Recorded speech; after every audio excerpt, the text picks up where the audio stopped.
this is Sean Carney, the president of 40 Days for Life, and I'm joined by Steve Carlin and Catherine O'Brien. And applications right now are open to lead a 40 Days for Life campaign. If you are interested in discerning how you can bring 40 Days for Life to where you live, from February the 14th to March 25th, go to 40daysforlife.com/applications, and you'll see all the information and the resources that we provide. 40 Days for Life has gone to over 40 countries around the world, and most of the countries outside of the United States, the campaigns happen where the abortions happen, which is inside hospitals. Catherine, talk about hospitals doing abortions, because I think for a lot of Americans that's foreign to us. Right, so we have this image of a standalone abortion clinic, but that was not the case for a long time. Here, I mean, that was not the case. They would have just been in emergency situations, if at all. But in other countries, that's actually the standard. That's where you would go to get an abortion, in a hospital. So there's two different types of hospitals that do abortions. The first one is when the hospital actually has a space inside the hospital that's set apart just to do the abortions. So like the standalone facilities that we know, but inside the hospital. And then the other type is when the hospital will only do them in situations that might be considered emergency situations, or when there's a specific reason. So if the baby is disabled, they might do the abortion there as part of their policy.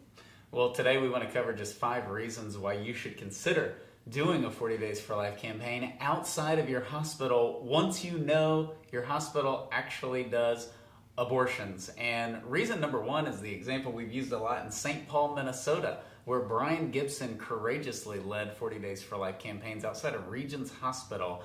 And that hospital came out and declared they would stop doing abortions, and they did that in December of 2011 and attributed the multiple 40 Days for Life campaigns outside of that hospital to that victory. And this was a cold location. Steve, you live in Wisconsin, but St. Paul, Minnesota is cold. They held a lot of campaigns, so it has been effective at getting U.S. hospitals to stop doing abortions. That's reason number 1.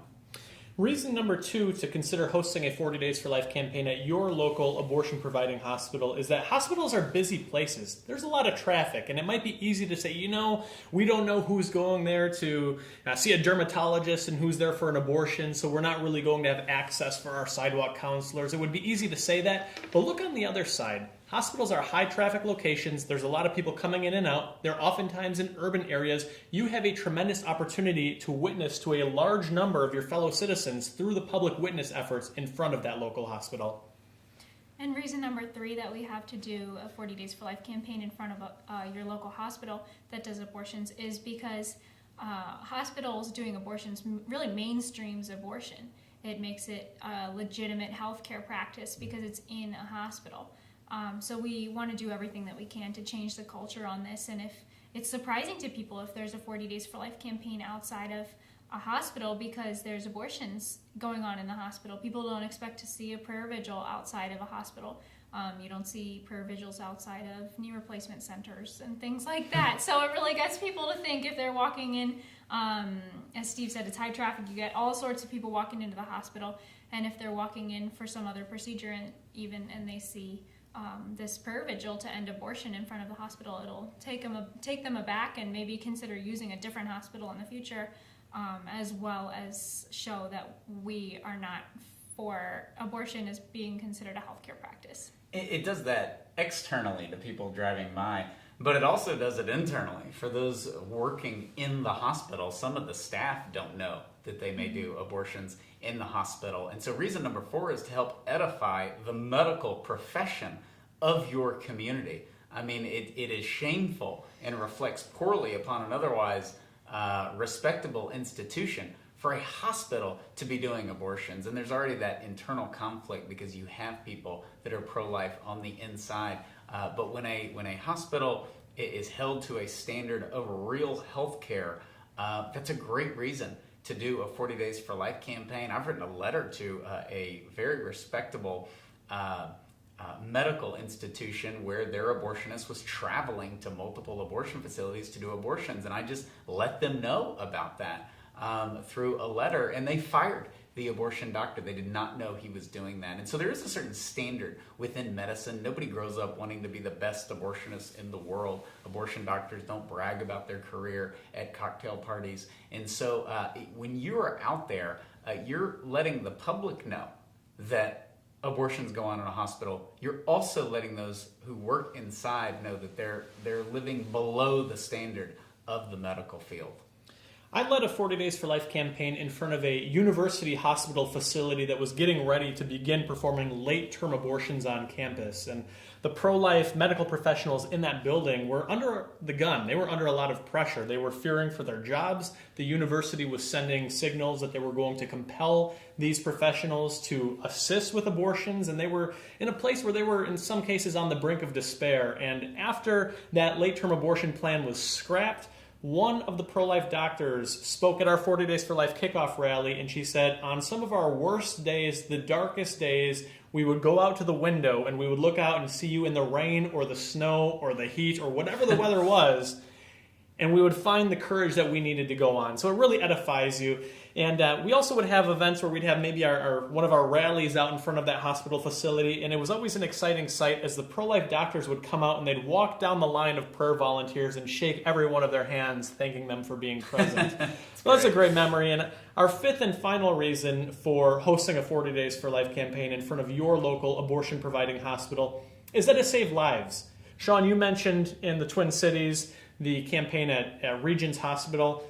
That closure was preceded by a 40% drop in the number of abortions that hospital provided. Are you always necessarily confirming that those lives are saved? Maybe you aren't able to have as many clear and explicit stories of last-minute dramatic saved babies, but the fact of the matter is the awareness that you raise saves lives. And again, that's why we see abortion facilities close. We also saw the hospital in Green Bay, Wisconsin, force the abortion provider to cancel the abortion business and sign a contract that he wouldn't even provide abortions in his off time.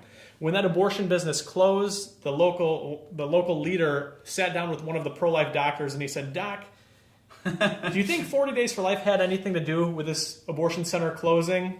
And the guy just about leapt out of his chair. "Yes, I can tell you without a doubt that if it weren't for you people, we wouldn't be having this conversation." It was huge. He didn't say it with the Trump accent. He actually said huge, but he said it was a huge impact. And so, you're right. At a hospital, it's hard to know if a mom turns around and saves the life of her baby, unlike a freestanding abortion facility. But that 40% drop at Regions Hospital in St. Paul is that great confirmation that happens. And that's key because in some cases it might be easier to close your local hospital-based abortion facility than you expect, because at Planned Parenthood, at a standalone abortion facility, their business is abortion, their philosophy is abortion, their ethos is abortion. At a hospital, it's just one of many things that they do, and as soon as abortion becomes a liability and starts hurting the bottom line of that hospital, you're going to see that abortion provider out the door. Yeah, it's extremely powerful. And so whether you have a hospital that does abortions, we do have a podcast on how to find out if your hospital does have... podcast number 18. Wow, I was going to say, I don't remember. Podcast number 18. So check out that episode. You can get that at 40daysforlife.com, and that'll help you figure out whether your hospital does abortions. But whether you have a hospital that does or doesn't, this is the time to be discerning, to lead a 40 Days for Life campaign wherever you can in your community that refers for abortions or does abortions. So go to 40daysforlife.com/application and look through all the free information that we offer and discern whether you're being called to lead a campaign during the spring when it's going to be freezing and when so many moms turn around because it is freezing. February 14th through March 25th. Apply now. Go to 40daysforlife.com/applications. Thank you, and God bless you.